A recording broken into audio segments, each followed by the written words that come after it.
First అందరితో start అవుతుంది అవునా కాదండి. నాకిట నిజంగా సబ్బులు పేస్ట్ చేంజ్ చేస్తే లక్షలు ఉంటాయా, చెవులో పువ్వు పెడుతున్నారని అనిపిస్తుంది. ఎందుకంటే లక్షలు అనేసరికి ఎందుకంటే బయట ఇంత కష్టపడితే డబ్బులు రావడం కష్టం వస్తామో కాదు. కానీ నాకు చెప్పింది ఎవరంటే అరుణ కుమారి మేడం అని వాళ్ళ దగ్గర నేను ఒక డ్రైవర్గా పనిచేసిన కాబట్టి కావాలని లేక ఫ్రీ జాయినింగ్ కదా అని ఆధార్ కార్డు ఇచ్చేసి ఐడి చేసుకున్నాం. ఏమైనా ప్రోడక్ట్ తీసుకోమని చెప్తే ఒక నీమ్ సోప్ నైట్ క్రీమ్ తీసుకున్నాం, వాడిన సబ్బు బాగుందని ఫోన్ చేస్తే మళ్ళీ ఏం చెప్తారు, బిజినెస్ చేయమంటారు.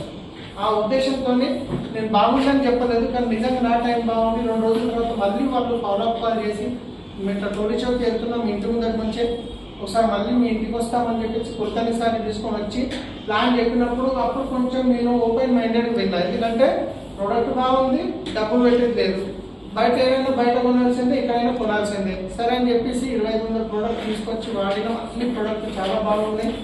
ఆ ప్రోడక్ట్ వాడిన తర్వాత మళ్ళీ అప్లై ఎడికి రమ్మంటారు, ప్రోడక్ట్ వాడిన తర్వాత అప్లై ఎడికి రమ్మంటారు, మీటింగ్కి రమ్మంటారు. మరి మీటింగ్కి రమ్మంటే ఒక్కసారి వస్తే వదిలేస్తారా, మళ్ళీ రమ్మంటారు అవునా కాదు.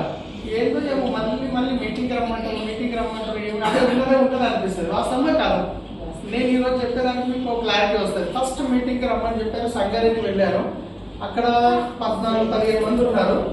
ఆ మీటింగ్లో వెళ్ళిన తర్వాత ఒక వ్యక్తిని చూశాను, గవర్నమెంట్ ప్రిన్సిపల్ షబీర్ సార్, ఇంకా వాళ్ళ వైఫ్ తహసీల్దార్ కలెక్టర్ ఆఫీస్లో పనిచేస్తారు. ఇద్దరు గవర్నమెంట్ జాబ్ నుండి కూడా ఈ బిజినెస్ చేస్తున్నారు అంటే హోప్ పెరుగుతారో పెరగదా. అక్కడ నుంచి కొంచెం నమ్మకం వచ్చింది.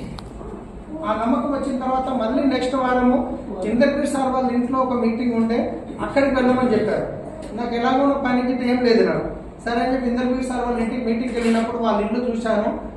ఫోటో వీడియోలు మీకు తర్వాత చూపిస్తాను. చాలా పెద్ద ఉంది, 3 ఫ్లోర్లు, అది బషీర్బాగ్లో. ఆ లోపలికి వెళ్ళినాక కిటికీలు చూస్తే ఒక కిటికీకి 3 కర్టెన్స్, ఎప్పుడు చూడే జీవితంలో 3 కర్టెన్స్. అంటే ఒకటి సన్నగా ఉంటుంది, ఇంకోటి లాగా ఉంటుంది, మళ్ళీ 3 కర్టెన్స్. ఇంటీరియర్ అన్ని చూసి ఇంత దొడ్డు సోఫాలు ఉన్నాయి. కూర్చున్నామంటే సరిగ్గా కూర్చోలేకపోతాను, నేను ఇట్లా కూర్చొని అంతే. సార్ ఇక్కడ కూర్చో మనదే అంటాడు. బయటకు వచ్చిన తర్వాత ఒకటి అర్థమైంది, ఇంత కరోడ్పతి ఉండి కూడా ఈ బిజినెస్ చేస్తుంది. నేను ఏదో సబ్బుల బిజినెస్ చిన్న బిజినెస్ అనుకున్నా, కానీ ఇంత కరోడ్పతి ఉండి కూడా ఈరోజు ఆయన ఉన్న ఇల్లు ఇంచుమించు 25 కోట్ల కాస్ట్ ఆయన ఉన్న ఇల్లు ప్రజెంట్. ఎందుకంటే పక్క వాళ్ళకి ఇల్లు అమ్మారంట. సో అంత వ్యక్తి బిజినెస్ చేస్తున్నాను, మళ్ళీ కొంచెం నమ్మకం పెరిగింది. ఆ తర్వాత సికింద్రాబాద్ బ్రాంచ్ ఆఫీస్లో ప్రతి నెల 2వ తారీఖు ఒక ఛాంపియన్ డే ప్రోగ్రామ్ జరుగుతుంది. ఆ ఛాంపియన్ డే ప్రోగ్రామ్ చూస్తే అక్కడికి వెళ్ళాను. ఒక లీడర్ ఉండే సర్వచిత్తం రెడ్డి అని. ఆయన ఏం చెప్పాడంటే, నేను పాల ప్యాకెట్ ఈ బిజినెస్ రావడానికి ముందు పాల ప్యాకెట్కి నా దగ్గర డబ్బులు లేకుండే, కానీ ఈరోజు ₹1,00,000 ఆదాయం తీసుకుంటున్నా అని చెప్పాను. అప్పుడు చూసినాక నా డ్రీమ్ మీద ₹1,00,000 వస్తే చాలు, ఎందుకంటే 70,000 ఇంట్రెస్ట్ పోతే 30,000 ఖర్చులో సరిపోతాయి కదా. ఇక ఆ రోజు కొంచెం నమ్మకం జరిగింది. అంటే ఒక మీటింగ్తో కాలేదు, మీటింగ్ పోతుంటే నమ్మకం కుదిరి మళ్ళీ ఒకసారి ఢిల్లీ మీటింగ్కి వెళ్ళాను, గోపురంకి. అక్కడ పోయిన తర్వాత అసలు బిజినెస్ అంటే ఏందో కంప్లీట్గా అర్థమైంది. ఇప్పుడు దానిలో ఏరోప్లేన్ పోతుందా, ఫ్లైట్ పోతుంది కదా, స్పీడ్గా పోతుందా, వెళ్ళబోతుందా, ఇంకొక రాకెట్ పోతుంది కదా. ఎందుకు రెండు అవే గాల్లో ఎగరేటివ్ కదా, ఎందుకు ఇది స్పీడ్గా పోతుంది? రాకెట్ ఎందుకు ఎంత స్పీడ్గా పోతుంది? రాకెట్ ఎక్కువ స్పీడ్గా పోవడానికి కారణం ఏంటి? దాని కింద మంట ఉంది కదా, ఉందా లేదా? ఆ ఢిల్లీ పోయినాక నా కింద మంట అనుకుంది నాకు. ఇక తగ్గేదే అన్నట్టు ఇక వచ్చిన తర్వాత ఎట్లన్నా ₹1,00,000 అయ్యిందాక వినేదే లేదు. 6 నెలలు చేసేస్తాను అక్కడనే డిసైడ్ అయినా. ఏం లేదు, 6 మంది క్రౌన్ చేస్తే 6 మందిని డైరెక్టర్ చేయాలి, ₹1,00,000 వస్తుంది. అక్కడనే ఢిల్లీలో డిసైడ్ ఒక ఆయన ఫ్రెండ్, బెస్ట్ ఫ్రెండ్, ప్రాణమైన ఈయనకే రెడీ ఉన్న ఫ్రెండ్. తర్వాత ఒక బావ, ఎవరింటే ట్రావెల్స్ ఆఫీస్ ఉందో, మెకానిక్, నా బండిని మెకానిక్ రిపేర్ చేపిస్తాను కదా, నా మాట వింటాడు కదా, ప్రతి నెల బిజినెస్ ఇస్తాను. ఇట్లా 6 మందిని డిసైడ్ అయినా. బామ్మడిది ఒక ఆయన, మన ఇంటి ముందు ఒక ఆయన, 6 మందిని డిసైడ్ అయినా. ఇంటికి వచ్చినాక 6 కోకలకు ఫోన్ చేస్తే అందరు దండ పట్టుకొని రెడీ ఉంటారా? ఇవన్నీ వేస్ట్ బిజినెస్, బేకార్ బిజినెస్, నీకు పిచ్చి పట్టింది, ఈ సబ్బులతో లక్షలు రావు, ఇలాంటి మోసం చేస్తే ఒక్కొక్కరు ఒక్కొక్క స్టోరీ చెప్తున్నారు. కానీ వాళ్ళు ఎవరైతే 6 మందిలో వాళ్ళు ఎవరు రాలేరు. కానీ మా అప్లైన్ చెప్పాను, అప్లైన్ సిస్టమ్ ఫాలో చేయమని వాళ్ళు ఏం చెప్పారు చేసుకుంటూ వెళ్ళాను. వాళ్ళు ఏం చెప్పారో నేను ఇప్పుడు మీకు చెప్పబోతున్నాను. అది చేసుకుంటూ వెళ్ళాను. ఈరోజు కంప్లీట్గా మా జీవితం మారింది. ₹395 స్టార్ట్ అయిన ఇన్కమ్ ఈ రోజున హైయెస్ట్ ఇన్కమ్ ₹13,30,30,000 బిజినెస్. అదే 10 to 11 lakh మధ్య లాస్ట్ టైం ఒక వీడియో ఇచ్చాను చూశారు కదా, రైట్? సార్.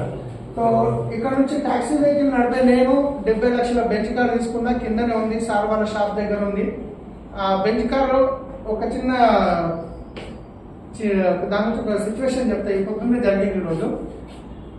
మనము నార్మల్ కార్లో వెళ్తున్నాం అనుకోండి, అందరినీ మనం చూస్తాం, వాళ్ళు ఎవరు వీళ్ళు ఏం జరుగుతున్నారు, వాస్తవా కాదు? బెంచ్ కార్లో వెళ్తే మనల్ని చూస్తారు, వాస్తవా కాదు? ఎవరన్నా డబ్బులు ఉన్నారు ఎందుకు బెంచ్ కార్ ఇంత ఫీల్ ఉంటుందంటే, నార్మల్ కార్ అయితే గ్రాండ్ విటారా ఉంది, సర్వీసింగ్ కి పంపిస్తే 6,000 రూపాయలు అయింది. అదే బెంచ్ కార్ ఉంది, సర్వీసింగ్ పంపిస్తే 1,18,000 అయింది ఒక సర్వీసింగ్. అందుకే చాలా మంది డబ్బులు ఉన్న కానీ బెంచ్ కార్లు కొనరు, ఎందుకంటే దాని మెయింటెనెన్స్ అట్లా ఉంటుంది కాబట్టి. పొద్దున నేను ఆటో ఇండియా ఎక్కి సార్ వాళ్ళకి ఫోన్ చేశాను, ఇంచుమించు ఒక 8 నుంచి 9 అవి పెద్ద ఫార్చునర్స్ ఉన్నాయి, మన గవర్నమెంట్ కాంగ్రెస్ వాళ్ళే అనుకుంటా. ఒకదాని ఒకదాంట్లో ఓవర్టేక్ చేసుకుంటే వెళ్తున్నారు వాళ్ళు. ఈ 9-10 వెహికల్స్, మళ్ళీ దాని నుంచి ఆ వెహికల్స్ ఈ వెహికల్స్ ఈ మధ్యన పోతే నేను ఎక్కడ నా బండి స్పీడే ఉంటుంది కదా, వీళ్ళ మధ్య నుండి నేను ముందు పోలేను వెనుక పోలేను కదా, కొంచెం పక్కా తీసుకొని ఒక ఎక్స్ట్రా 120కి వెళ్ళిపోయి బండి వాళ్ళు ఎక్కడో వెళ్ళిపోయారు అంటే ఆ బండి కూడా పవర్ అనమాట. అంటే లగ్జరీ వెహికల్ అనేది అట్లా ఉంటుంది. ఒకప్పుడు లగ్జరీ వెహికల్ మీద డ్రైవర్ గా పనిచేస్తే నా జీవితం ధన్యమవుతుందని ఆలోచించే వ్యక్తిని ఇప్పుడు అదే బెంచ్ కార్ని నేను ట్యాక్సీ నడుపుతున్నా. అంటే ట్యాక్సీ అంటే కిరాయిలకు కాదు, ఇష్టం వచ్చినట్టు నడుపుతున్నా. చాలా మంది బెంచ్ కార్ సర్వీస్ ఉంటే సంవత్సరానికి ఒక్కసారి సర్వీసింగ్ చేయాలి, లేదా 15,000 కిలోమీటర్కి ఒకసారి సర్వీసింగ్ చేయాలి. నా బెంచ్ కార్ తీసుకున్న 6 నెలలకే నాది 15,000 కిలోమీటర్ దాటింది. షోరూమ్కి వెళ్ళినప్పుడు ఆయన అడ్వైజర్ ఉంటాడు కదా, ఆయన ఏం చెప్తున్నాడంటే, సార్ మా దగ్గరకు వచ్చే 99% బెంచ్లు 5,000 కిలోమీటర్లు అంటే సంవత్సరానికి ఒకసారి వస్తే 15,000 వచ్చేది ఒక్కటి రాదు, కానీ మీరు 6 నెలల్లో 15,000 అయింది. ఒక సర్వీస్ ప్యాకేజ్ తీసుకోండి, మీకు 1,00,000 కిలోమీటర్ వరకు సర్వీసింగ్ ఫ్రీ ఉంటుంది, 4 లక్షలు జస్ట్ అంటారు. అప్పుడే 4 లక్షలు కట్టేసి ప్యాకేజ్ తీసేసుకోండి. ఎందుకంటే సో ఆలోచించి ఎందుకు చెప్తున్నట్టుగా గొప్ప వ్యక్తి నేను చెప్పట్లేదు.